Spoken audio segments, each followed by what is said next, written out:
Quando descobri que meu filho havia entrado em minha casa, aberto o cofre pessoal, onde guardava as lembranças mais preciosas de minha vida, e levado o Rolex que meu pai me deu em seu leito de morte para presentear um homem que eu mal conhecia, senti algo que nunca havia experimentado antes. Não foi raiva explosiva nem tristeza paralisante. Foi algo muito mais frio e definitivo. A certeza absoluta de que o filho que criei durante 42 anos não existia mais, ou talvez nunca tenha existido da forma como eu acreditava. Mas antes de continuarmos, confira se você já está inscrito no canal e escreva nos comentários de onde você está assistindo este vídeo. Meu nome é Henrique Andrade, tenho 68 anos e passei as últimas 4 décadas construindo uma reputação sólida no mercado de distribuição de materiais de construção no estado de São Paulo. Comecei com uma pequena loja em Santo André nos anos 80, quando o país enfrentava hiperinflação, e cada dia trazia um preço diferente para os mesmos produtos. Aprendi desde cedo que negócios se constroem sobre 3 pilares fundamentais: trabalho consistente, palavra mantida e capacidade de ler pessoas. Esse terceiro pilar foi o que me salvou de inúmeras armadilhas ao longo dos anos. Conseguia identificar quando o fornecedor mentia sobre prazos de entrega, quando o cliente fingia dificuldade financeira para negociar desconto ou quando o sócio potencial tinha segundas intenções. Essa habilidade me tornou homem respeitado no setor, alguém cuja palavra valia mais que qualquer contrato assinado. Mas aparentemente falhei completamente em ler meu próprio filho. Gustavo nasceu em 1983, quando eu tinha apenas 26 anos e minha esposa Mariana tinha 24. Éramos jovens, apaixonados e completamente despreparados para a paternidade, mas determinados a fazer dar certo. Mariana trabalhava como professora de português em escola estadual, enquanto eu tocava a loja, que ainda era minúscula, funcionando em espaço alugado de apenas 50 metros quadrados. Gustavo foi criança tranquila. Não dava trabalho excessivo, tirava notas razoáveis na escola e parecia genuinamente interessado nos negócios da família. Aos 15 anos começou a trabalhar comigo aos finais de semana, ajudando no estoque, aprendendo sobre produtos e atendendo clientes. Lembro perfeitamente do orgulho que senti quando ele fechou sua primeira venda sozinho. Conjunto de ferramentas para pequeno empreiteiro que ficou impressionado com o conhecimento técnico do garoto. Durante anos acreditei que Gustavo seguiria meus passos naturalmente. Investi em sua educação, paguei faculdade particular de administração de empresas, financiei curso de especialização em gestão empresarial e comecei gradualmente a transferir responsabilidades operacionais para ele. Aos 30 anos, Gustavo era oficialmente gerente geral da empresa, que nessa altura já tinha 3 filiais e faturamento anual de 12 milhões de reais. Mas então, ele conheceu Camila Brandão, a filha única de Otávio Brandão, empresário do ramo imobiliário que construiu fortuna, comprando terrenos desvalorizados em áreas periféricas de São Paulo e vendendo anos depois quando a expansão urbana inevitavelmente chegava. Otávio era homem conhecido por 3 coisas: dinheiro abundante, ego proporcionalmente inflado e total desprezo por qualquer pessoa que considerasse abaixo de seu nível social. Conheci Camila em churrasco de confraternização da empresa que organizei em dezembro de 2022. Gustavo apareceu com ela sem avisar previamente, apresentando-a como namorada nova. Ela tinha 28 anos, formação em arquitetura que nunca exerceu profissionalmente, e aquela beleza polida que vem de salões caros, academias exclusivas e procedimentos estéticos regulares. Durante aquele churrasco, observei como Camila interagia com funcionários da empresa. Havia educação superficial em seus cumprimentos, mas também distanciamento calculado, como se estivesse visitando o zoológico e mantivesse distância segura das jaulas. Quando apresentei minha filha Laura, que trabalhava como coordenadora administrativa na empresa, Camila mal disfarçou desinteresse, oferecendo sorriso mecânico antes de voltar a atenção para grupo de gerentes homens. Laura, minha filha mais nova, tinha na época 35 anos. Nasceu quando Gustavo tinha 7 e foi surpresa não planejada que inicialmente assustou Mariana e eu, mas que rapidamente se tornou alegria inesperada. Enquanto Gustavo cresceu cercado de atenção por ser primogênito e filho homem em família tradicional, Laura desenvolveu-se mais na sombra, observando, aprendendo, absorvendo tudo silenciosamente. Ela nunca pediu privilégios. Estudou em universidade pública, formou-se em contabilidade e começou a trabalhar na empresa aos 23 anos em posição básica, subindo gradualmente por competência própria. Enquanto Gustavo recebia carro novo aos 18 anos, Laura comprou seu primeiro carro, usado aos 25 com economia própria. Enquanto Gustavo morava em apartamento que ajudei a comprar, Laura dividia aluguel com colegas de faculdade. A diferença de tratamento não era consciente nem maliciosa de minha parte. Era reflexo de padrões culturais profundamente enraizados que só comecei a questionar anos depois. O relacionamento de Gustavo com Camila evoluiu rapidamente. 3 meses após aquele churrasco, ele anunciou o noivado. 6 meses depois, casaram-se em cerimônia extravagante no Clube Hípico de Santo Amaro, com 300 convidados, decoração assinada por profissional renomado e menu elaborado por chefe celebridade. Contribuí financeiramente para parte da festa, como era esperado do pai do noivo, mas fiquei desconfortável com ostentação excessiva.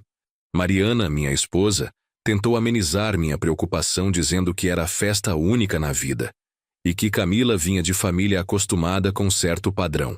Aceitei o argumento, mas com ressalvas internas.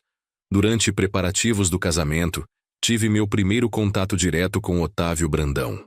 Foi jantar organizado para as duas famílias se conhecerem melhor, realizado em restaurante italiano sofisticado nos Jardins. Otávio chegou 40 minutos atrasado sem se desculpar, vestindo terno claramente caro e relógio que parecia custar mais que carro médio. Ele passou o jantar inteiro falando sobre seus empreendimentos imobiliários, sobre contatos políticos influentes e sobre viagem recente à Europa. Fez questão de mencionar múltiplas vezes que Camila estudou 2 anos em Londres e que a família tinha apartamento em Miami. Quando tentei contribuir para a conversa mencionando trajetória da minha empresa, ele interrompeu com um comentário aparentemente casual, mas claramente depreciativo, sobre como o setor de materiais de construção era negócio muito operacional e pouco estratégico. Mariana apertou minha mão por baixo da mesa quando percebeu minha mandíbula contrair. Respirei fundo e deixei passar. Era pai do noivo tentando manter a harmonia familiar. Após casamento, Gustavo e Camila se mudaram para apartamento em bairro nobre da zona sul de São Paulo. O imóvel foi presente de Otávio, unidade de 160 metros quadrados em prédio novo, com toda a infraestrutura de lazer que se pode imaginar. Gustavo tentou apresentar como se tivesse conquistado por mérito próprio, mas todos sabíamos que vinha inteiramente do sogro. Nos meses seguintes, comecei a notar mudanças sutis, mas significativas no comportamento de meu filho. Ele começou a questionar decisões operacionais que sempre aceitara anteriormente, sugerindo que a empresa precisava se modernizar, ser mais agressiva, pensar maior. Suas sugestões não eram necessariamente ruins, mas vinham acompanhadas de tom condescendente que nunca havia usado comigo antes. Durante reunião de planejamento estratégico em março de 2023, Gustavo propôs expansão acelerada para outros estados, financiada por empréstimo bancário significativo e entrada de investidor externo que assumiria 30% da empresa. Quando questionei viabilidade e riscos do plano, ele respondeu com impaciência visível que eu estava pensando pequeno, preso em mentalidade ultrapassada de empresário de primeira geração. Laura, que participava da reunião como coordenadora financeira, apresentou análise detalhada mostrando que fluxo de caixa atual não suportaria endividamento proposto e que projeções de crescimento eram excessivamente otimistas. Gustavo descartou a análise dela com gesto de mão, dizendo que ela não entendia a dinâmica de crescimento acelerado e que tinha visão muito conservadora. Foi primeira vez que vi meu filho desrespeitar abertamente a irmã em contexto profissional. A situação familiar começou a ficar mais tensa quando Gustavo passou a faltar almoços dominicais na casa que Mariana e eu mantínhamos em São Bernardo do Campo. Durante 30 anos, esses almoços foram tradição sagrada da família. Todos se reuniam, traziam sobremesas, as crianças brincavam no quintal e conversávamos sobre tudo. Gustavo começou a enviar mensagens de última hora cancelando presença. Os motivos variavam: compromisso social com família de Camila, viagem de fim de semana, cansaço excessivo. Camila raramente aparecia mesmo quando Gustavo vinha, sempre alegando dor de cabeça ou outro compromisso inadiável. Laura continuava vindo religiosamente todos os domingos. Ajudava Mariana na cozinha, conversava comigo sobre assuntos da empresa e demonstrava interesse genuíno em como estávamos. Ela nunca comentava abertamente sobre ausências de Gustavo, mas eu via preocupação em seus olhos. Em maio de 2023, Mariana começou a apresentar sintomas preocupantes: cansaço excessivo, falta de apetite e dores nas articulações que inicialmente atribuímos à idade. Após série de exames, veio o diagnóstico devastador: artrite reumatoide em estágio avançado, combinada com anemia crônica, que exigiria tratamento prolongado e mudanças significativas em estilo de vida. Informei Gustavo imediatamente sobre condição da mãe. Ele demonstrou preocupação apropriada por telefone, prometeu visitar durante semana e perguntar sobre melhores especialistas. A visita nunca aconteceu. Semana passou, depois 2, depois 1 mês. Gustavo sempre tinha desculpa: reunião importante, viagem inadiável, mal-estar de Camila. Laura, por outro lado, assumiu o papel de cuidadora secundária sem que ninguém pedisse. Foi durante esse período difícil que desenvolvi ritual particular que me trazia conforto. Todas as noites, após jantar e depois que Mariana já estava dormindo sob efeito de medicação para a dor, eu subia até meu escritório no 2º andar da casa e abria pequeno cofre embutido na parede atrás de uma estante de livros. Dentro desse cofre guardava documentos importantes da empresa, algumas joias de família e o Rolex Oyster Perpetual, que meu pai me deu 3 dias antes de morrer em 1998. Não era modelo extremamente raro nem versão mais cara da marca, mas tinha valor sentimental incalculável. Meu pai, Sebastião Andrade, foi homem simples que trabalhou vida inteira como mecânico em oficina no ABC Paulista. Ele nunca teve dinheiro sobrando. Criou 5 filhos com salário modesto e ensinou pelo exemplo o que significava dignidade no trabalho. Aquele relógio foi única extravagância que se permitiu na vida, comprado com economia acumulada durante anos. Quando estava no hospital pela última vez, com câncer no pâncreas em estágio terminal e sabendo que tinha apenas dias restantes, ele pediu que trouxéssemos o relógio. Com mãos trêmulas e voz fraca, ele o colocou em meu pulso e disse algo que nunca esqueci: Henrique, esse relógio marcou cada hora importante da minha vida. Marcou quando você nasceu, quando casei sua mãe, quando enterrei meu pai, quando abri conta poupança para sua educação. Agora quero que marque as horas importantes da sua vida. Use com orgulho, mas nunca deixe que te defina. Você vale pelo que constrói, não pelo que usa. Essas palavras se tornaram meu norte moral. Eu usava o Rolex ocasionalmente em eventos importantes: casamento de Gustavo, formatura de Laura, assinatura de contratos significativos. Mas na maior parte do tempo, ele ficava seguro no cofre, sendo retirado apenas para essas visitas noturnas onde eu o segurava, observava seus ponteiros se moverem silenciosamente e me conectava com memória de meu pai. Era ritual privado que compartilhei apenas com Mariana, e uma vez com Laura quando ela tinha 16 anos e perguntou sobre o significado do relógio. Gustavo sabia da existência do Rolex e conhecia a história por trás dele, mas nunca demonstrou interesse particular. Era simplesmente relógio antigo do avô, sem relevância para sua vida moderna. Em junho de 2023, situação na empresa começou a ficar mais complicada. Gustavo vinha pressionando cada vez mais por mudanças estruturais que eu considerava arriscadas.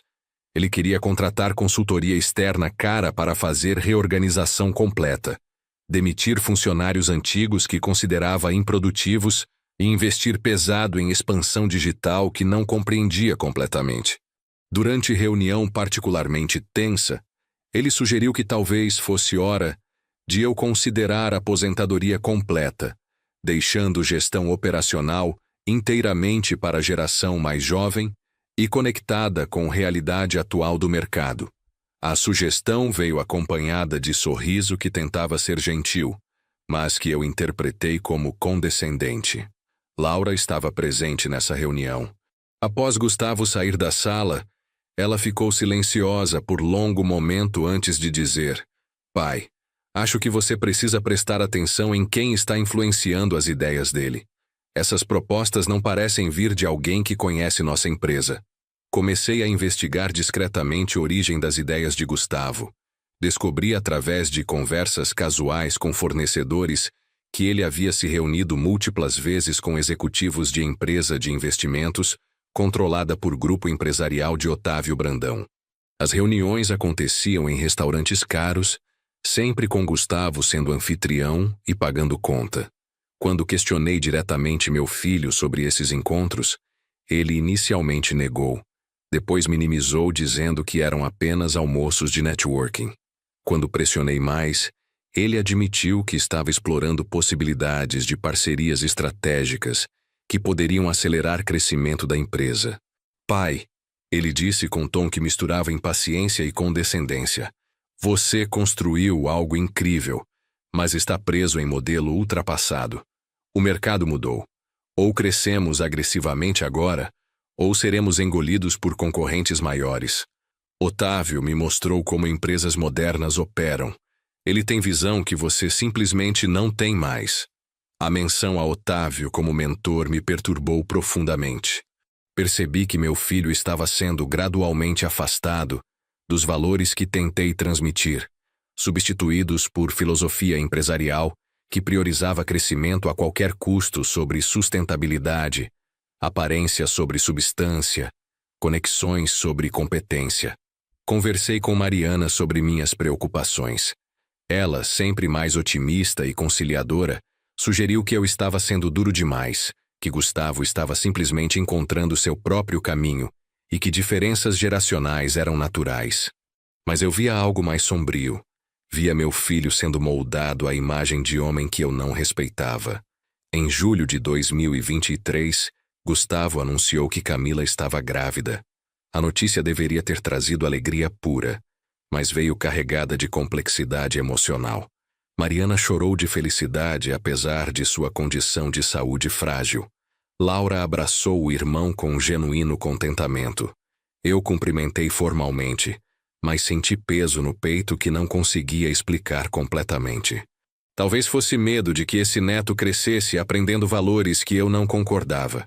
Talvez fosse tristeza antecipatória de saber que participaria menos da vida dessa criança do que participei da criação de meus próprios filhos. Ou talvez fosse simplesmente reconhecimento de que distância entre Gustavo e eu tinha se tornado abismo intransponível.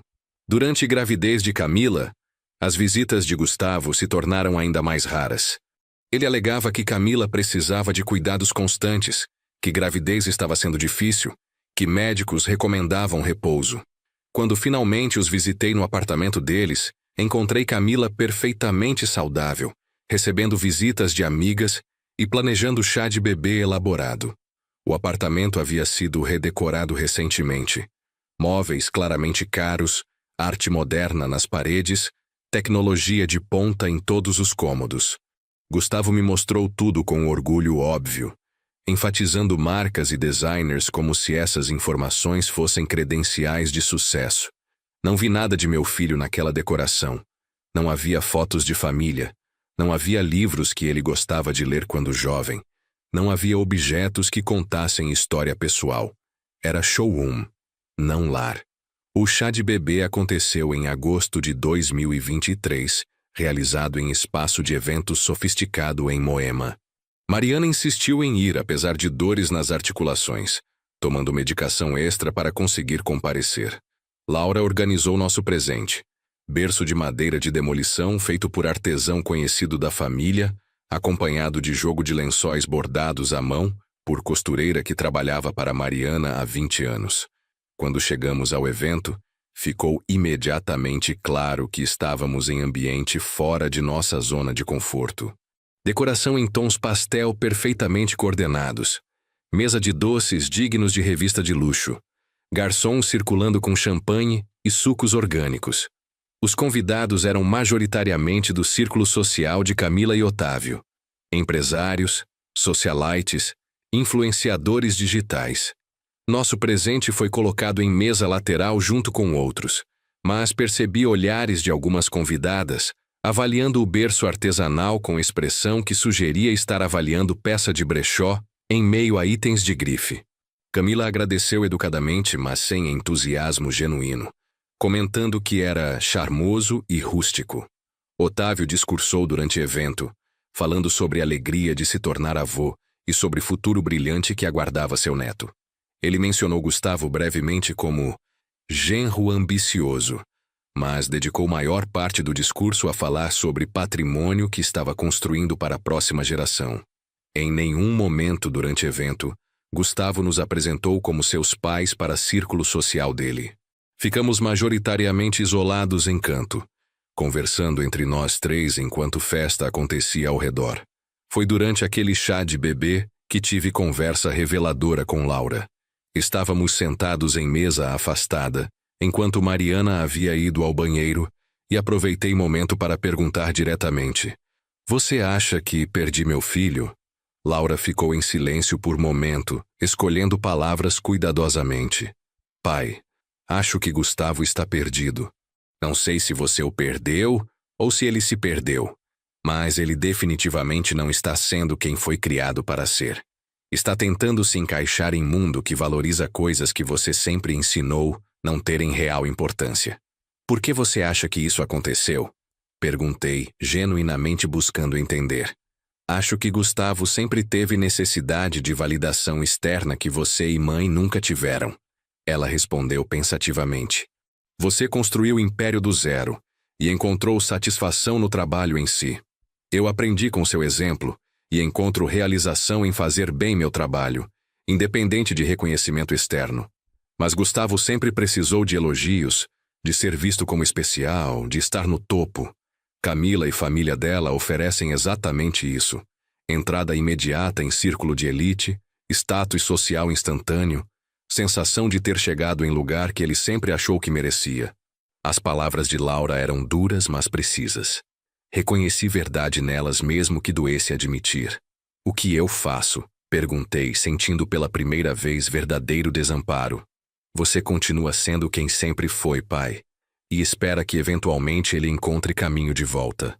Se é que existe caminho de volta." Em setembro de 2023, situação tomou o rumo que eu não havia antecipado. Gustavo marcou reunião formal comigo no escritório da empresa, pedindo que estivéssemos apenas nós dois. Laura não foi convidada, nem outros diretores. Era conversa entre pai e filho, ele disse. Quando chegou ao escritório, Gustavo vestia terno novo, claramente caro, e carregava pasta de couro que reconheci como marca italiana de luxo. Ele se sentou à minha frente com postura corporal que tentava projetar autoridade, mas que para mim parecia ensaiada. "Pai, preciso falar sério com você sobre o futuro da empresa." Começou sem rodeios. "Tenho proposta concreta de grupo de investimento interessado em adquirir 60% da empresa por valor significativo. Você manteria 40% como sócio minoritário, mas gestão operacional passaria para administradores profissionais. Seria a oportunidade de você se aposentar com segurança financeira garantida e de a empresa alcançar potencial que nunca alcançará sob gestão familiar tradicional." Deixei ele terminar a apresentação completa antes de responder. Ele tinha números preparados, projeções de crescimento, comparações com empresas similares que haviam passado por processo parecido. Era a apresentação profissional e bem estruturada. Também era completamente inaceitável. Deixe-me entender corretamente, falei com calma deliberada. Você está propondo que eu venda controle da empresa que construí durante 40 anos para grupo de investimento que não conheço, dirigido por pessoas que não têm histórico no setor e provavelmente associadas a Otávio Brandão? Gustavo hesitou. O grupo tem conexão com alguns empreendimentos de Otávio, sim, mas são investidores sérios com capital significativo. E qual seria seu papel nessa nova estrutura? Perguntei, já conhecendo a resposta. Seria mantido como diretor executivo com participação acionária de 5% e salário competitivo, respondeu ele, tentando soar profissional, mas incapaz de esconder a animação em sua voz. Recostei-me na cadeira, observando meu filho por longo momento. Vi ambição em seus olhos, mas também vi algo mais preocupante. Vi ausência completa de lealdade ou consideração pelos anos de trabalho que tornaram possível essa proposta existir. Gustavo, falei finalmente, essa empresa não é apenas negócio. É legado de 3 gerações. Meu pai trabalhou vida inteira em oficina mecânica economizando cada centavo para me dar educação. Eu transformei essa educação em empresa que emprega 120 famílias diretamente. Sua irmã trabalhou 10 anos aprendendo cada aspecto dessa operação. E você quer que eu entregue tudo para investidores que veem apenas números em planilha? Pai, você está sendo sentimental. Ele respondeu com frustração mal disfarçada. Negócios modernos não funcionam assim. Você precisa separar emoção de decisão racional. Não é sentimentalismo, é princípio. Respondi firmemente. E minha resposta é não. Não vou vender empresa e não vou permitir que você continue negociando às minhas costas com esses investidores. A expressão de Gustavo mudou. Frustração deu lugar à raiva mal contida. Você está impedindo o crescimento dessa empresa por teimosia. Está condenando todos nós à mediocridade porque não consegue aceitar que mundo mudou. Reunião encerrada. Falei levantando-me. E Gustavo, deixe claro para seus contatos de investimento que a empresa não está à venda. Nunca esteve, e nunca estará enquanto eu estiver vivo. Gustavo saiu batendo porta. Foi a última conversa civilizada que tivemos sobre a empresa. Nos dias seguintes percebi mudança dramática em sua atitude. Ele começou a chegar tarde, sair cedo, delegar responsabilidades sem acompanhamento adequado. Estava claramente fazendo o mínimo necessário enquanto provavelmente planejava próximo movimento. Laura veio ao meu escritório 2 dias após aquela reunião explosiva. Pai, preciso te contar algo. Gustavo me procurou ontem oferecendo 10% da participação dele na empresa se eu apoiasse proposta dos investidores. Disse que eu estava sendo prejudicada pela sua teimosia e que teríamos muito mais dinheiro se aceitássemos a venda. O que você respondeu? Perguntei, embora já soubesse resposta. Disse que não estava interessada em vender a alma da empresa por dinheiro. Ele riu e disse que eu era igual a você, presa no passado e satisfeita com mediocridade. Ela fez pausa. Pai, ele não é mais meu irmão que eu conhecia. Não sei quem é esse homem. Naquela noite conversei longamente com Mariana sobre situação. Ela estava visivelmente pior. Dores intensificando apesar de medicação mais forte. Mas sua mente permanecia aguçada. Henrique, ela disse segurando minha mão, você precisa começar a pensar em sucessão real. Não sei quanto tempo ainda tenho, mas sei que não posso partir sem saber que empresa e família estarão em boas mãos. Gustavo mostrou quem é. Laura mostrou quem é. Está na hora de você reconhecer isso oficialmente. Suas palavras eram sábias, mas implicações eram dolorosas. Reconhecer oficialmente significava remover Gustavo de posição de herdeiro presumido. Em outubro de 2023, Mariana teve piora significativa em sua condição. Médicos descobriram que medicação para artrite estava causando complicações hepáticas severas.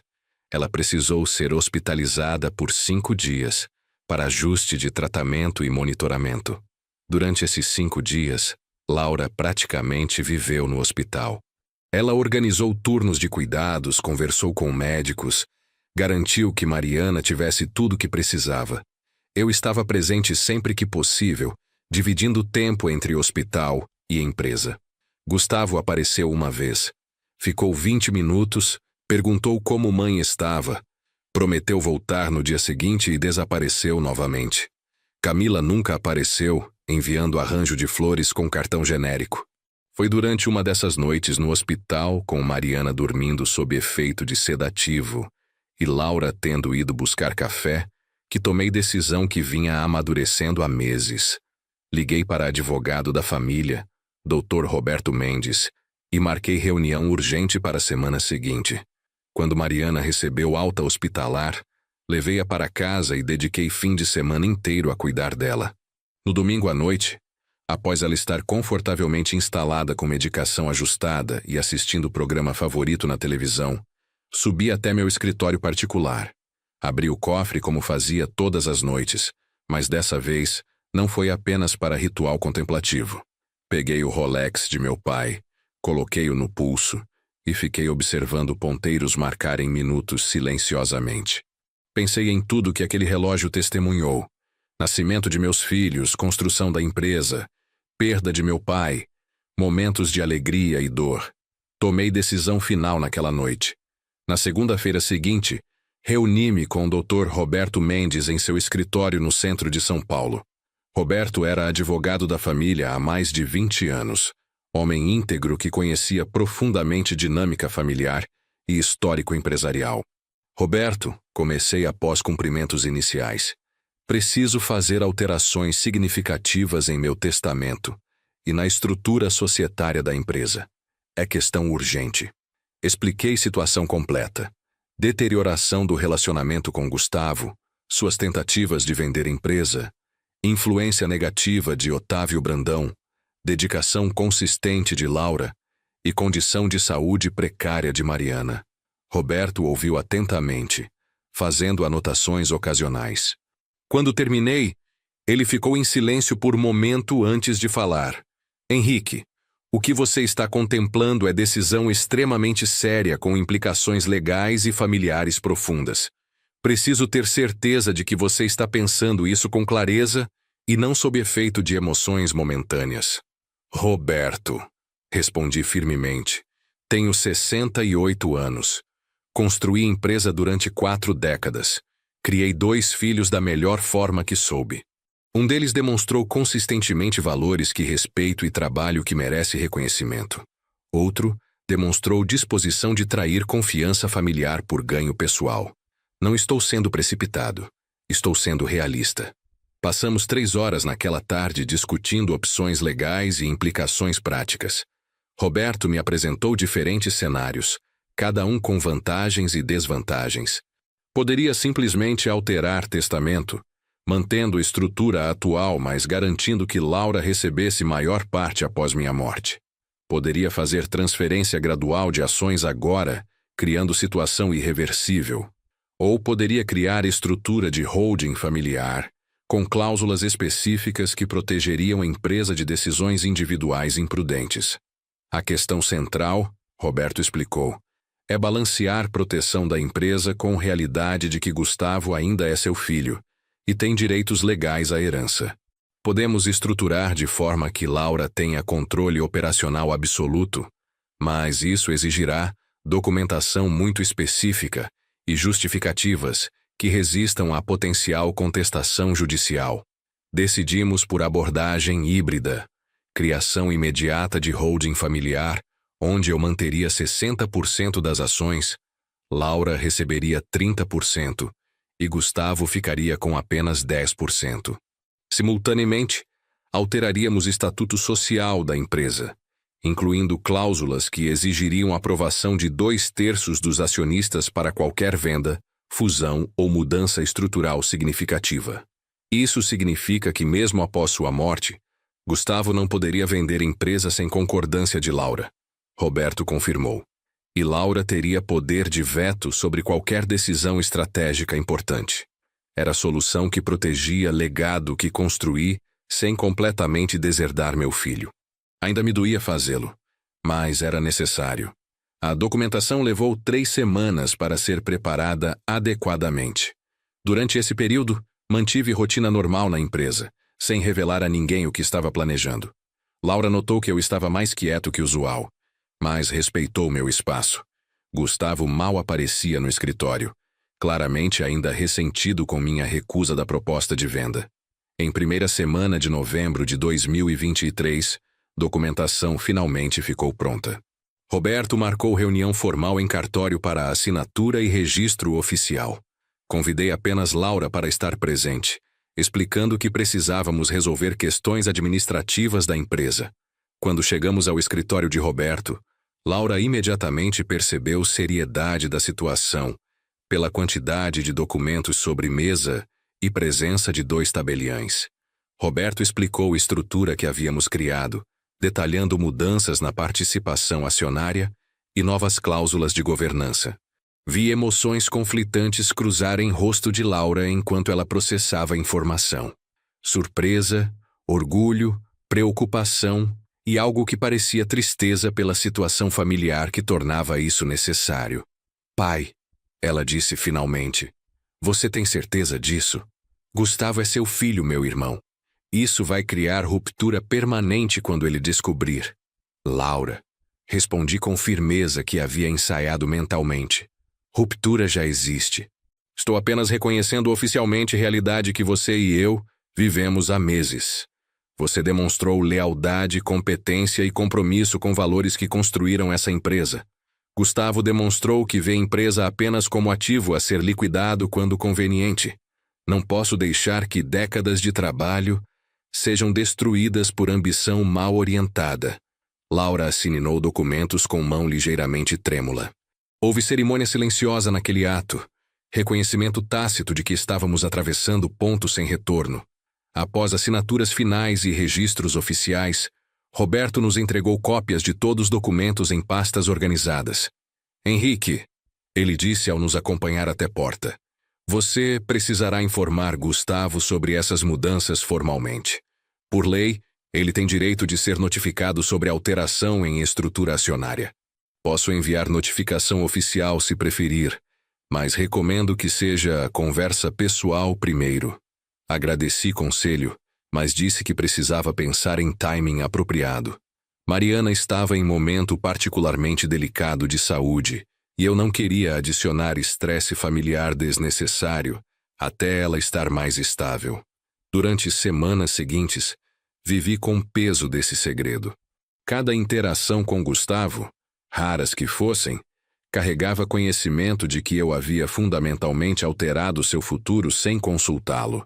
Parte de mim sentia culpa, mas parte maior sentia alívio por ter finalmente tomado decisão que protegia o que realmente importava. Laura também carregava esse peso silenciosamente.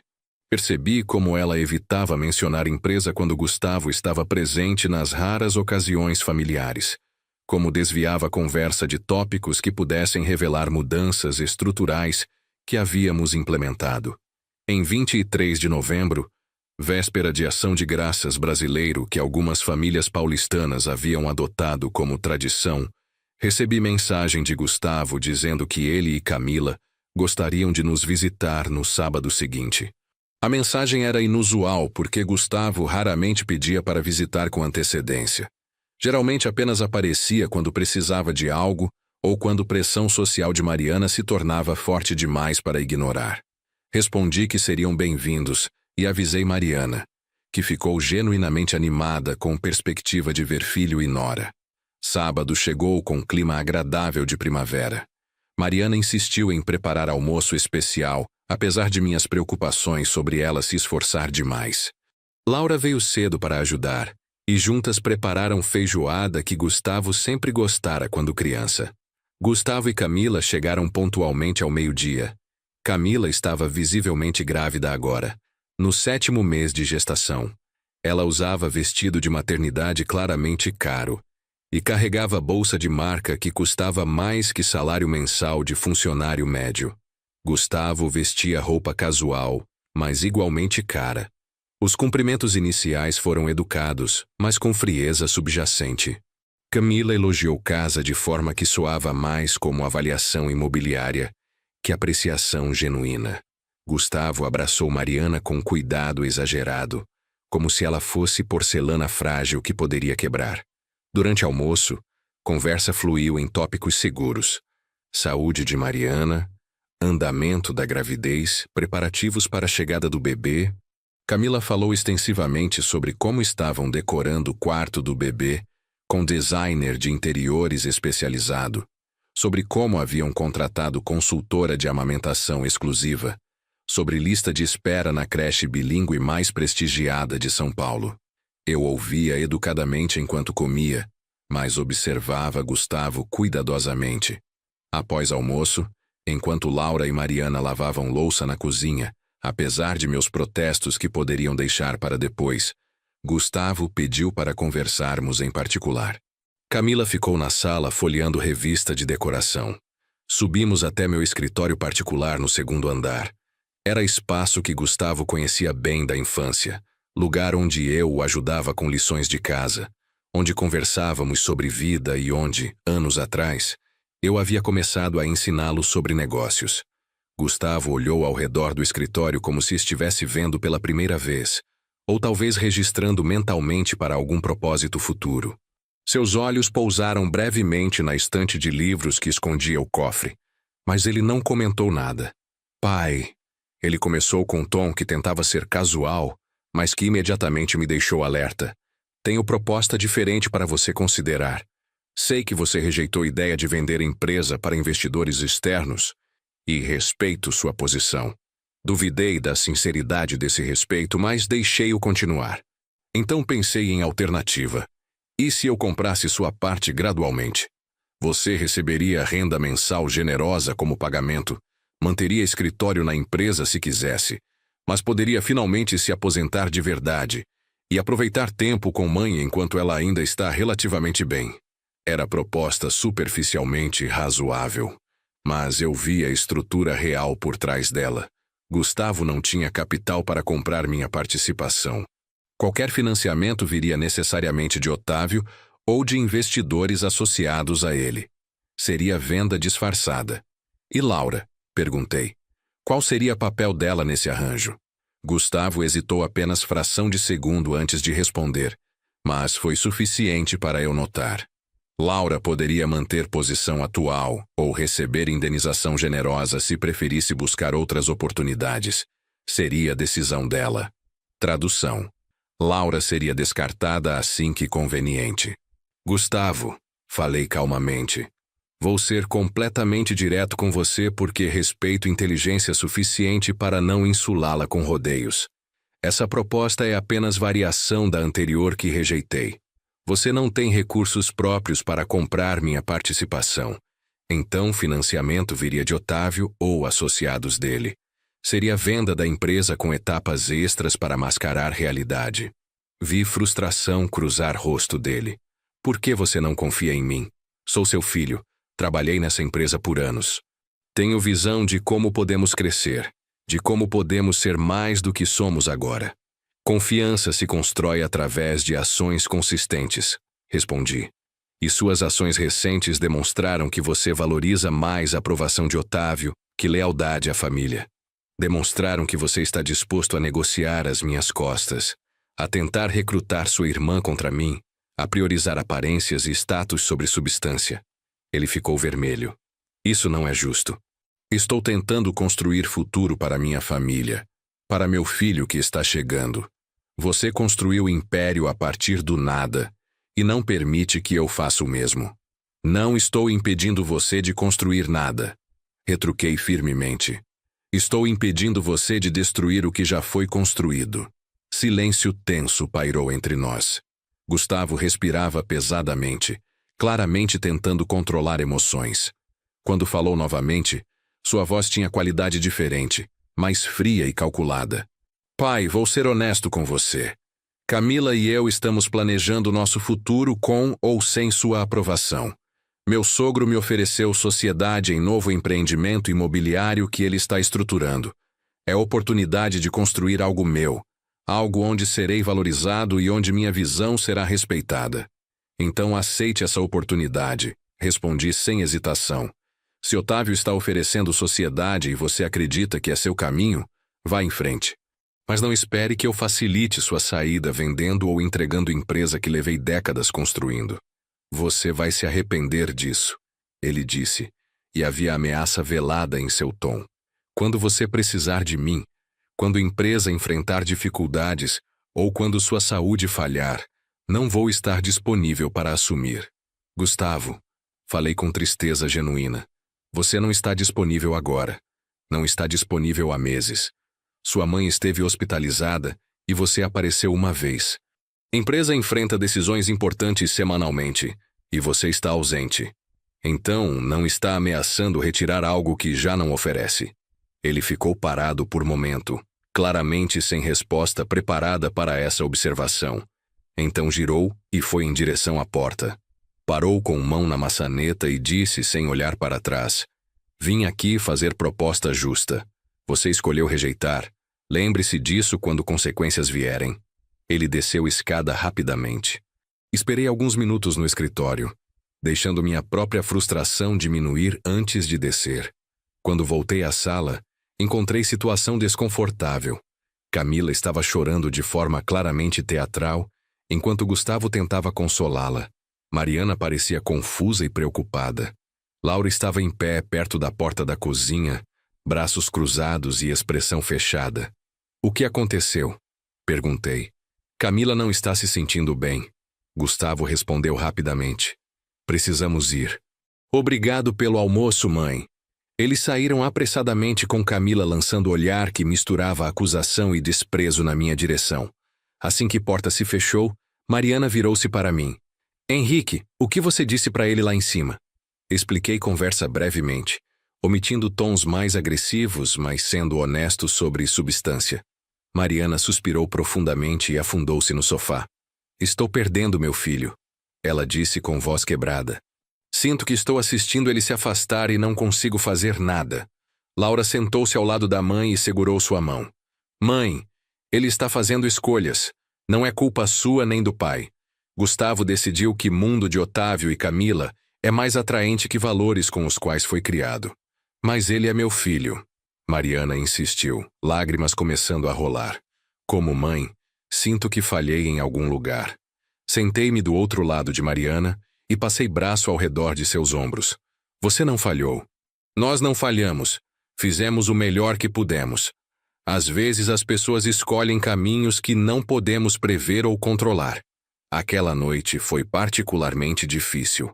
Mariana chorou intermitentemente, alternando entre tristeza pela distância de Gustavo e preocupação sobre o futuro da família. Laura ficou conosco até tarde, preparando chá e oferecendo presença reconfortante. Quando finalmente estávamos apenas nós dois na cama, Mariana virou-se para mim e disse: Henrique, prometa-me algo. Prometa que não vai deixar essa briga destruir você. Não importa o que Gustavo faça, você precisa encontrar paz com suas decisões. Prometo, respondi, mas não tinha certeza se poderia cumprir. Semana seguinte passou em rotina tensa. Gustavo não apareceu na empresa nenhum dia. Enviei mensagens perguntando se estava tudo bem, se Camila e bebê estavam saudáveis. Recebi respostas monossilábicas. Sim, tudo bem, ocupado. Laura assumiu mais responsabilidades silenciosamente, compensando a ausência de Gustavo sem reclamar ou buscar reconhecimento. Observei como ela interagia com funcionários, como resolvia problemas operacionais, como tomava decisões equilibradas que consideravam tanto eficiência quanto impacto humano. Via nela reflexo dos valores que tentei transmitir. Em 8 de dezembro, recebi mensagem de Gustavo. Pai, preciso pegar alguns documentos pessoais que deixei no escritório. Vou passar aí amanhã de manhã cedo. Respondi que estaria no escritório e ele poderia vir quando quisesse.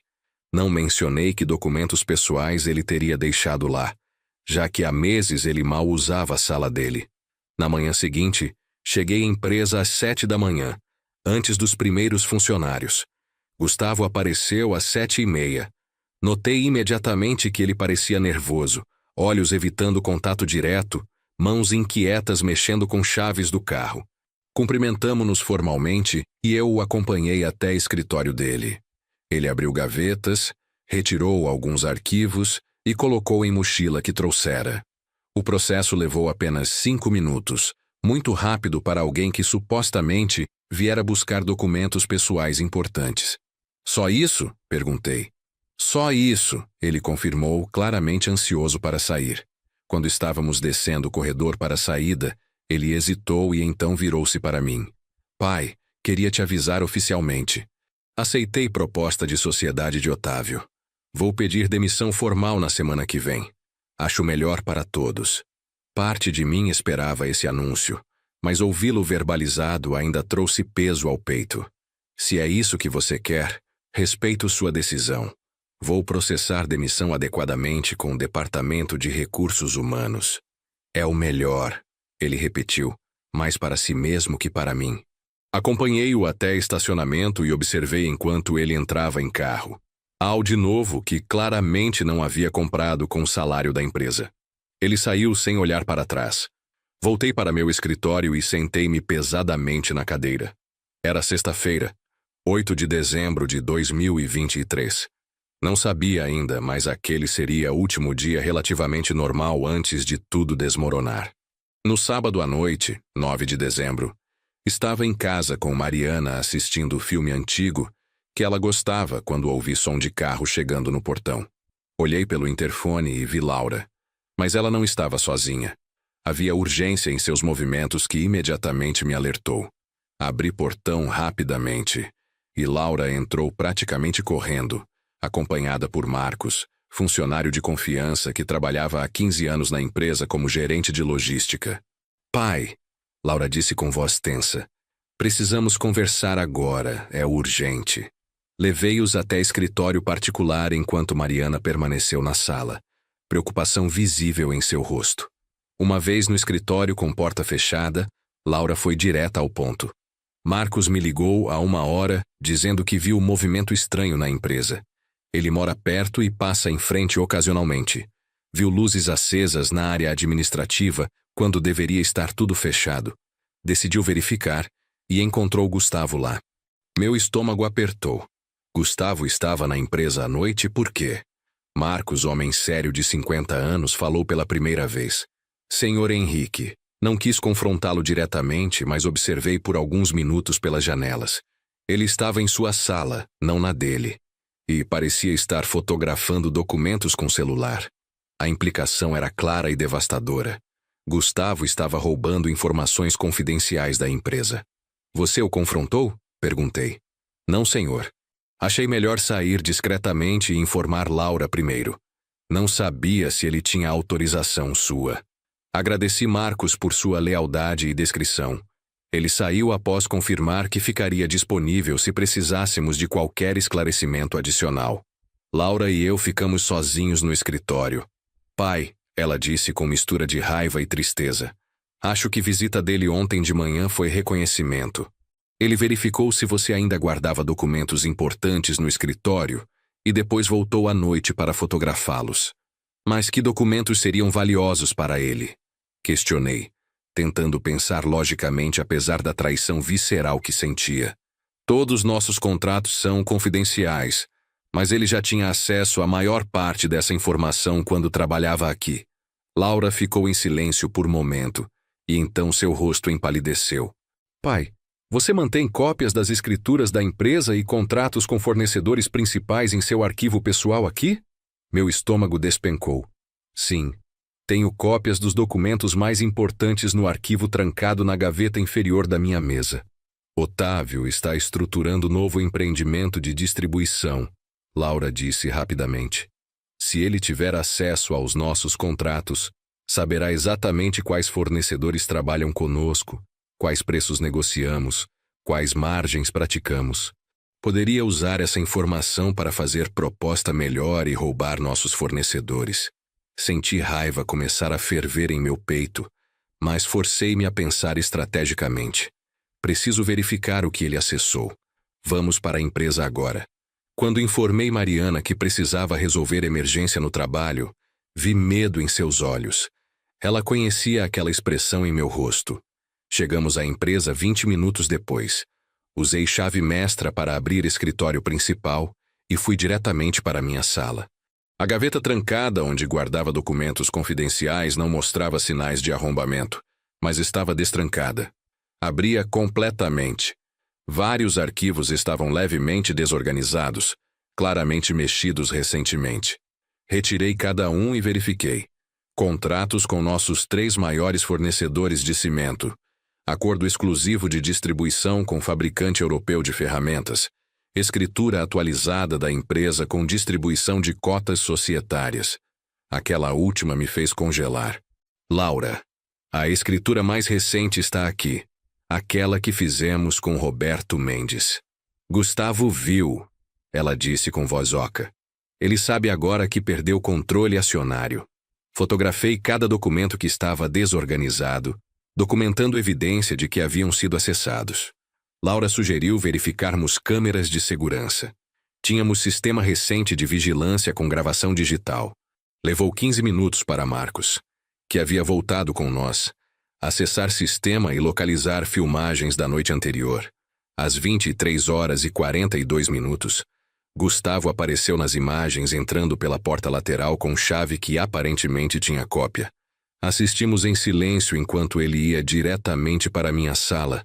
Usava algo para forçar gaveta e passava quase 1 hora fotografando documentos metodicamente com telefone celular. Expressão em seu rosto era de concentração fria, sem traço de culpa ou hesitação. Era premeditado, calculado e completamente consciente. Isso é crime, Laura disse com voz controlada, mas furiosa. Invasão, roubo de informações confidenciais. Podemos processar criminalmente. Observei imagem congelada de meu filho na tela, segurando o telefone celular sobre documentos que representavam décadas do meu trabalho. Senti algo quebrar definitivamente dentro de mim naquele momento. Não era apenas traição profissional. Era destruição deliberada de confiança que nunca poderia ser reconstruída. Copie todas essas gravações em 3 dispositivos separados. Instruí Marcos. Mantenha um aqui trancado em cofre da empresa, um em sua casa e um você entregará a Laura. Virei-me para minha filha. Amanhã cedo ligo para Roberto Mendes. Segunda-feira apresentaremos boletim de ocorrência formal. E vou tomar medida que deveria ter tomado há meses. Qual medida? Laura perguntou. Vou remover Gustavo completa e formalmente de qualquer posição na empresa. Revogar todas as credenciais de acesso, formalizar demissão por justa causa por quebra de confiança e iniciar processo legal para recuperar quaisquer dados confidenciais que ele possa ter distribuído. Laura assentiu lentamente.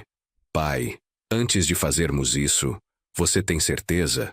Uma vez que começarmos esse processo, não há volta. Não é só relação profissional, é relação familiar que será destruída permanentemente. Olhei para minha filha, vendo preocupação genuína em seus olhos apesar de tudo que Gustavo havia feito.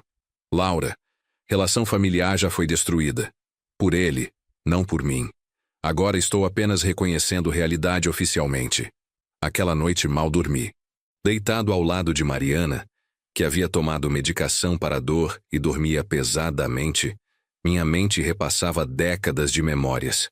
Gustavo bebê nos meus braços, Gustavo criança aprendendo a andar de bicicleta, Gustavo adolescente trabalhando comigo aos finais de semana, Gustavo jovem adulto fechando primeira venda.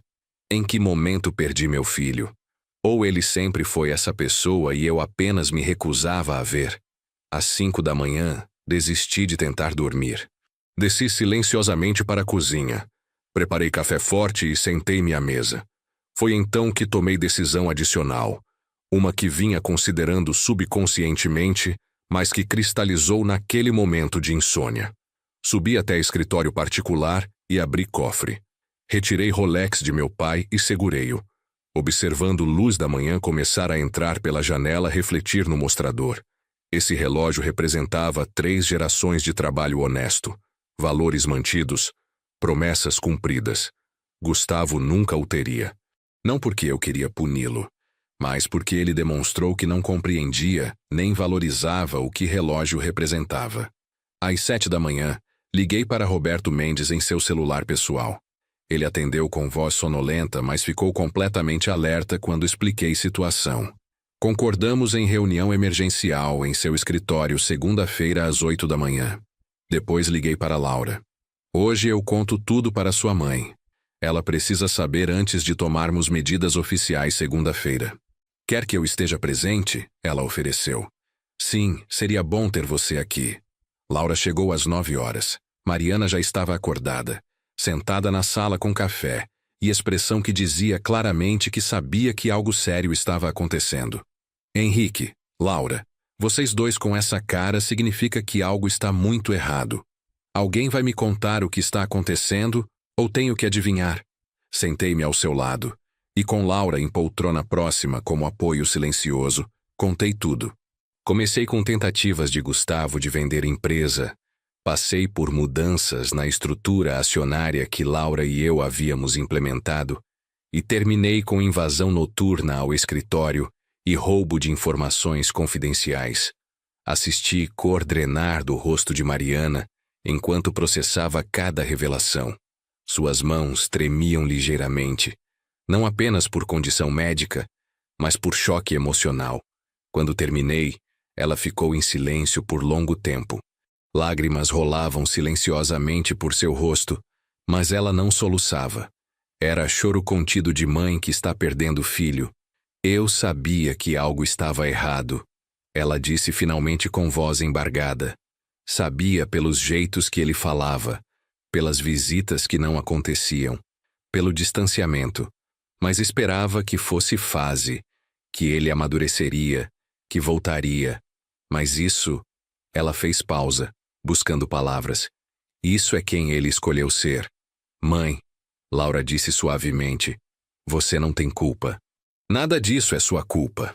Eu sei, Mariana respondeu, mas soou como se estivesse tentando convencer a si mesma. Racionalmente eu sei, mas como mãe, sempre sinto que poderia ter feito algo diferente, ensinado melhor, amado mais adequadamente. Passamos domingo inteiro conversando, chorando, processando. Mariana alternava entre tristeza, raiva e aceitação relutante. Ela perguntou detalhes sobre medidas legais que planejávamos tomar e apoiou decisões apesar da dor que causavam. Ele fez escolhas, ela disse em certo ponto. Escolhas conscientes de trair confiança da família. E escolhas têm consequências. Eu entendo isso, mesmo que meu coração de mãe esteja partido. Segunda-feira chegou com céu cinza e ameaça de chuva. Laura e eu fomos juntos ao escritório de Roberto Mendes. Durante 2 horas e meia, detalhamos tudo o que havia acontecido. Mostramos gravações de segurança. Listamos documentos que haviam sido fotografados. Roberto tomou notas meticulosas e então delineou estratégia legal. Primeiro, demissão formal por justa causa hoje mesmo, documentada apropriadamente.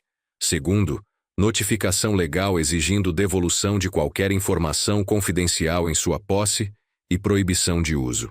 Terceiro, boletim de ocorrência por invasão e roubo de informações corporativas. Quarto, ação civil por danos se ele compartilhar ou usar essas informações. E quanto à questão familiar? Perguntei.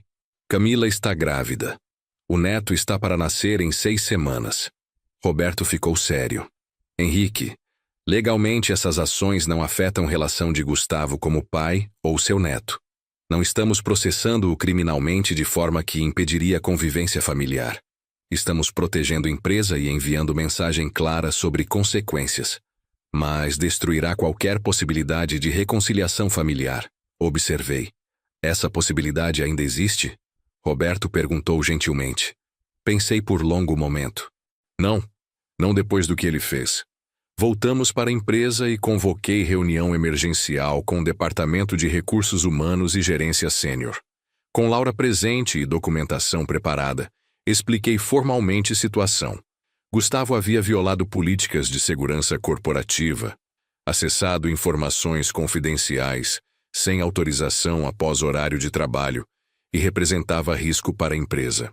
Formalizamos demissão por justa causa, revogamos todos os acessos dele a sistemas e instalações, e instruímos segurança a não permitir entrada dele na propriedade sem autorização expressa minha ou de Laura. Depois da reunião formal, Pedi que Laura assumisse oficialmente posição de diretora executiva da empresa, reportando diretamente a mim como presidente. Ela aceitou com seriedade apropriada, compreendendo o peso da responsabilidade. Às 4 da tarde, Roberto enviou notificação legal formal para Gustavo via e-mail, correio registrado e WhatsApp, detalhando demissão por justa causa, exigência de devolução de informações confidenciais e consequências legais de uso indevido.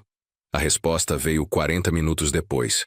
Não de Gustavo, mas de advogado contratado por ele, ou mais provavelmente por Otávio. Era carta formal contestando demissão, alegando perseguição familiar e ameaçando processo por danos morais e materiais. Roberto leu a carta e riu amargamente. Postura defensiva clássica. Eles sabem que posição deles é fraca legalmente, então tentam intimidar. Temos evidências sólidas, gravações de segurança, testemunhas. Qualquer juiz verá isso como está. Empregado que roubou informações confidenciais. Mas não era questão apenas legal para mim. Era meu filho, ainda que eu mal reconhecesse o homem que ele havia se tornado. Naquela noite, sentado novamente em meu escritório particular, peguei o Rolex e girei-o entre os dedos. Pensei em meu pai, em como ele trabalhara a vida inteira com integridade inabalável. Pensei em promessa que fiz a ele de carregar esses valores adiante. Tomei decisão final naquele momento. Decisão que comunicaria no momento certo, mas que já estava cristalizada em minha mente. Gustavo não herdaria nada além do mínimo legalmente obrigatório. Tudo mais iria para Laura, para netos dela se algum dia os tivesse, para instituições de caridade. E esse Rolex, esse símbolo de 3 gerações, nunca tocaria pulso dele. As semanas seguintes foram um período de guerra fria familiar. Gustavo não tentou contato direto, comunicando-se apenas através de advogado com linguagem hostil e ameaças vazias. Camila postou em redes sociais mensagens vagas sobre família tóxica e cortar pessoas negativas da vida, claramente direcionadas a nós. Mariana sofria silenciosamente. Ela não criticava minhas decisões, mas eu via dor em seus olhos toda vez que pensava no neto que estava para nascer e que talvez não conheceria. Laura tentava consolá-la, mas havia limites para o que palavras podiam alcançar. Em 28 de dezembro de 2023, véspera de Ano Novo, Mariana teve outra crise severa. Dores articulares intensas combinadas com pressão arterial perigosamente elevada nos forçaram a levá-la para a emergência. Passei noite inteira no hospital enquanto médicos estabilizavam sua condição. Laura estava comigo, como sempre. Às 3 da manhã, enquanto esperávamos em sala de espera, ela disse: "Pai, você precisa considerar informar Gustavo sobre o estado da mãe. Independente de tudo o que aconteceu, ela é mãe dele. Ele tem direito de saber." Resistência instintiva surgiu em mim, mas reconheci sabedoria em suas palavras. Enviei mensagem simples: "Sua mãe está hospitalizada. Estado estável, mas sério. Hospital São Camilo, quarto 312. A resposta veio apenas 2 horas depois. "Obrigado pela informação." Gustavo nunca apareceu no hospital. Nem naquele dia, nem nos 3 dias seguintes que Mariana ficou internada. Mariana recebeu alta em 2 de janeiro de 2024, com bateria nova de medicações e instrução médica clara de evitar estresse. Impossível seguir completamente dada a situação familiar, mas fizemos o melhor possível. Laura assumiu o papel de cuidadora primária, visitando diariamente, ajudando com medicações, levando Mariana para consultas médicas. Eu mantinha a empresa funcionando, mas com frequência reduzida no escritório, preferindo trabalhar de casa para estar próximo. Em 17 de janeiro, Gustavo enviou mensagem: "Camila deu à luz hoje. Menino saudável, 3 quilos e 400 gramas. Nome: Rafael Brandão Vidal." A ordem dos sobrenomes dizia tudo.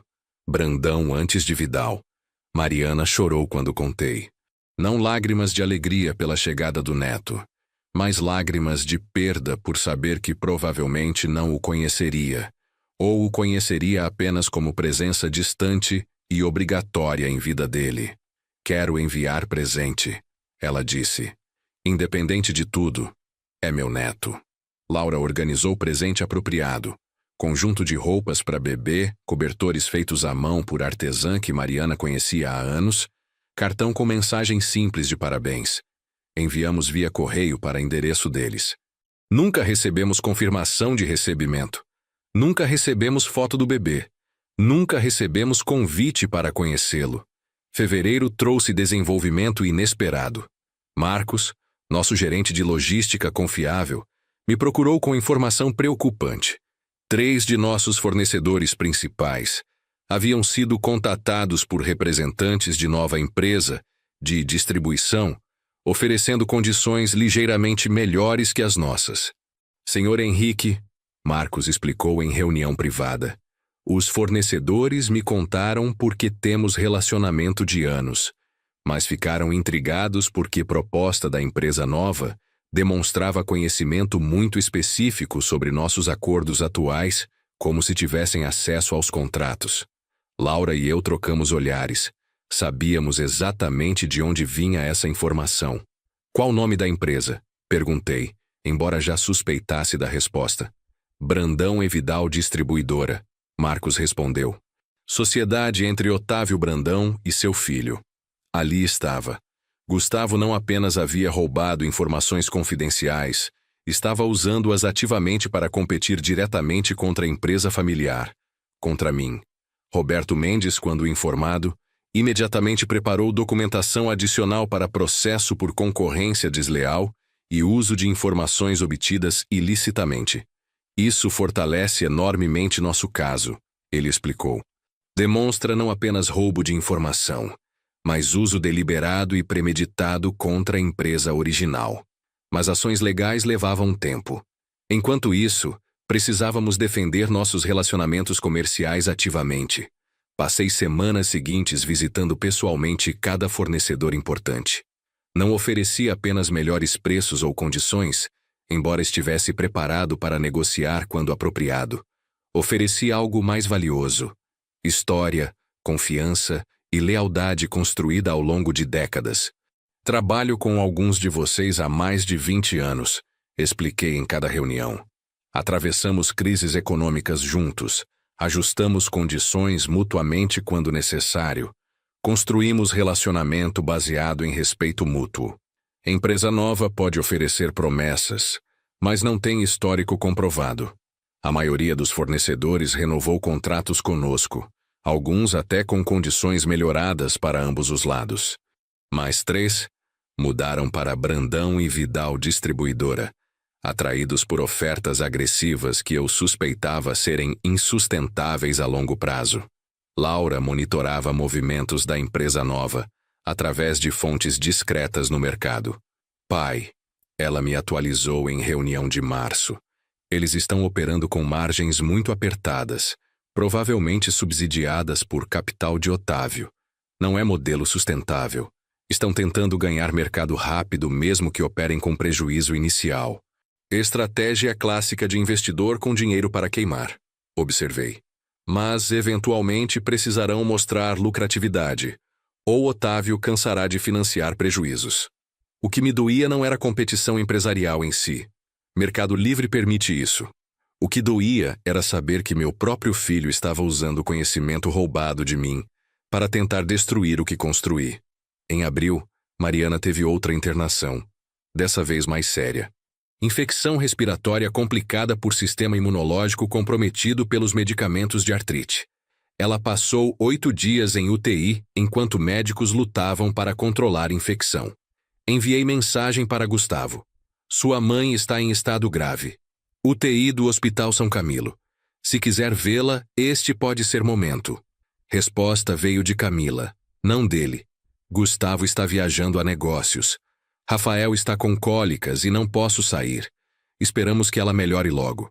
Laura leu mensagem e simplesmente saiu da sala de espera do hospital. Encontrei-a 10 minutos depois no estacionamento, encostada em carro dela, chorando silenciosamente. Como ele pode ser tão frio? Ela perguntou entre soluços. É mãe dele. A mulher que deu à luz, que criou, que sempre o amou incondicionalmente. E ele não consegue nem cancelar viagem de negócios para vê-la quando pode ser última chance? Abracei minha filha, sentindo orgulho imenso por quem ela era e tristeza proporcional por quem seu irmão havia se tornado. Mariana sobreviveu àquela crise. Recebeu alta após 10 dias, mais fraca, mais frágil, mais viva. Quando contei que Gustavo não havia vindo, ela apenas assentiu como se já esperasse. Eu o perdi. Ela disse simplesmente. Meu menino não existe mais. Existe homem que compartilha DNA dele, mas não alma. Maio trouxe desenvolvimento em frente legal. Juiz analisou evidências que apresentamos, gravações de segurança, testemunhos, documentação de uso indevido de informações e decidiu favoravelmente em nosso caso preliminar. Gustavo foi oficialmente proibido judicialmente de usar qualquer informação obtida da nossa empresa, sob pena de multa diária de R$10 mil e possível processo criminal. Brandão em Vidal. Distribuidora recebeu notificação similar. Roberto me chamou para a reunião em seu escritório. Henrique, eles vão apelar, mas dificilmente reverterão decisão. Evidências são sólidas demais. Provavelmente tentarão acordo extrajudicial eventualmente. Não quero dinheiro deles, respondi firmemente. Quero reconhecimento público do que foi feito e garantia de que não se repetirá. Isso é raro em acordos, Roberto observou. A maioria das pessoas prefere resolver financeiramente. Não sou a maioria das pessoas. E isso não é sobre dinheiro, nunca foi. Naquela noite, em casa, conversei longamente com Mariana e Laura sobre próximos passos. Mariana estava cansada, tanto física quanto emocionalmente. Henrique, ela disse, segurando minha mão com força surpreendente para alguém tão frágil. Preciso que você me prometa algo. Quando eu partir, e sabemos que não tenho muito tempo, preciso que você encontre paz. Não permita que essa briga com Gustavo consuma o resto da sua vida. Você tem Laura, tem empresa, tem legado real. Foque nisso. Prometi, embora soubesse que cumprir seria mais difícil do que falar. Junho de 2024 marcou 6 meses desde a invasão de Gustavo ao escritório. Brandão em Vidal. Distribuidora continuava operando, mas rumores de mercado sugeriam dificuldades financeiras crescentes. Margens apertadas que praticavam não eram sustentáveis, e capital inicial de Otávio estava se esgotando mais rápido que esperado. Laura trouxe informação interessante.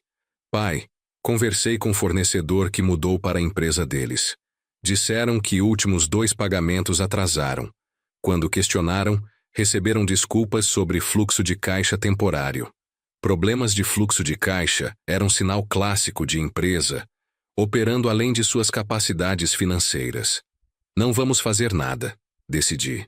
Deixe que aprendam consequências de construir negócio sobre fundação de informações roubadas e capital de ego, em vez de plano sólido. Em 23 de junho, aniversário de Mariana, organizamos pequeno almoço familiar. Apenas Laura, seu namorado de longa data chamado Fernando, Mariana e eu. Foi celebração modesta, mas genuinamente alegre. Mariana estava tendo dia bom, dores controladas e espírito surpreendentemente elevado. Vocês sabem, ela disse durante sobremesa. Por anos me preocupei em manter família unida, em forçar harmonia onde talvez não houvesse base real. Mas olhando vocês 3 hoje, percebo que família verdadeira não é definida por sangue obrigatório. É definida por escolha, por presença, por amor demonstrado em ações. Laura chorou. Eu chorei. Até Fernando, homem geralmente reservado, limpou olhos discretamente. Júlio trouxe calor intenso e desenvolvimento dramático. Recebi ligação de advogado diferente, não aquele que Gustavo usara anteriormente. Doutor. Paulo Ferreira se apresentou como representante de Otávio Brandão e foi direto ao ponto.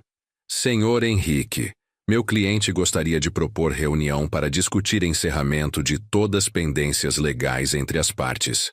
Concordei em reunir, mas apenas com Roberto Mendes presente e em território neutro. Marcamos para escritório de Roberto na semana seguinte. A reunião foi reveladora.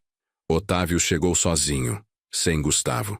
Ele parecia visivelmente envelhecido, menos arrogante que em nossos encontros anteriores. Senhor Henrique, ele começou com um tom surpreendentemente humilde. Cometi erro. Acreditei que poderia construir império usando atalhos e informações privilegiadas. Subestimei a importância de relacionamentos reais e reputação construída ao longo de décadas. Brandão Vidal Distribuidora está falindo. Perdi quantia significativa de dinheiro. Ele fez pausa, respirou fundo. Mas mais importante, destruí relacionamento entre você e seu filho. Minha influência sobre Gustavo, minha filosofia de negócios sem ética, foram venenosas. Venho pedir desculpas formais e oferecer encerramento desta guerra. Estudei o rosto dele por longo momento. Vi a derrota genuína ali, mas também algo mais. Arrependimento tardio. E Gustavo? Perguntei. Ele compartilha desse arrependimento? Otávio desviou o olhar. Gustavo está processando falência de negócio à sua própria maneira. Ele e Camila estão enfrentando dificuldades no casamento. A realidade financeira destruiu ilusões que construíram. Aceitei encerramento legal com condições, reconhecimento público por escrito do uso indevido de informações, dissolução imediata de Brandão Vidal Distribuidora e garantia de não competição por 5 anos. Otávio aceitou tudo sem negociar, mas a questão familiar permanecia sem resolução. Semanas se transformaram em meses. Mariana continuou lutando contra a saúde deteriorante. Laura assumiu o papel de filha presente, trabalhando na empresa durante o dia e cuidando da mãe sempre que necessário. Em setembro de 2024, um ano após tudo começar, recebi mensagem inesperada de Gustavo. Pai, podemos conversar? Apenas nós dois? Concordei em encontrá-lo em café público neutro. Quando chegou, mal reconheci meu filho. Ele havia perdido peso, olheiras profundas marcavam o rosto antes confiante, roupas eram simples e gastas. Pai, ele começou com voz quebrada. Passei ano inteiro perdido. Persegui dinheiro, status, aprovação de pessoas erradas. Destruí relacionamento com você, com mãe, com Laura. Perdi tudo e no processo descobri que nunca tive nada real. Lágrimas rolaram por seu rosto. Não espero perdão, sei que não mereço. Mas preciso que saiba que finalmente entendo. Entendo o valor do que você construiu. Entendo o significado de integridade que você sempre tentou ensinar. Entendo tarde demais. Observei meu filho chorando à minha frente e senti emoções conflitantes. Raiva pelo que ele fez, tristeza pelo tempo perdido e pequena centelha de esperança. 3 anos se passaram desde aquela conversa no café. Mariana faleceu em março de 2025, cercada por Laura e por mim. Gustavo veio ao funeral, ficou no fundo da igreja e partiu em silêncio após cerimônia. A reconciliação com Gustavo foi lenta, dolorosa e incompleta. Não houve abraço cinematográfico de perdão instantâneo. Houve anos de terapia familiar, conversas difíceis e reconstrução gradual de confiança em fundação completamente nova. Gustavo divorciou-se de Camila, que voltou para o círculo social da família Brandão. Rafael, meu neto, visita quinzenalmente, criança curiosa que está aprendendo sobre 3 gerações de valores, sucessos e fracassos. Transferi oficialmente presidência da empresa para Laura em meu 70º aniversário. Ela lidera com competência, integridade e visão que me enchem de orgulho. Gustavo nunca voltou para a empresa. Trabalha agora como consultor independente, ganhando vida modesta, mas honesta. Nosso relacionamento é cordial, respeitoso, mas distante. Algumas feridas cicatrizam, mas cicatrizes permanecem. E o Rolex? Está guardado em cofre, esperando o dia em que passarei para Laura, junto com carta explicando seu verdadeiro significado. Não é sobre luxo ou status, mas sobre marcas de tempo de vida vivida com princípios, sobre legado de integridade que vale mais que qualquer fortuna. Fim. Se você gostou desta história, deixe seu like, inscreva-se no canal e compartilhe suas reflexões nos comentários. Para ouvir a próxima história, clique na sugestão ao lado. Obrigado por nos acompanhar até o final.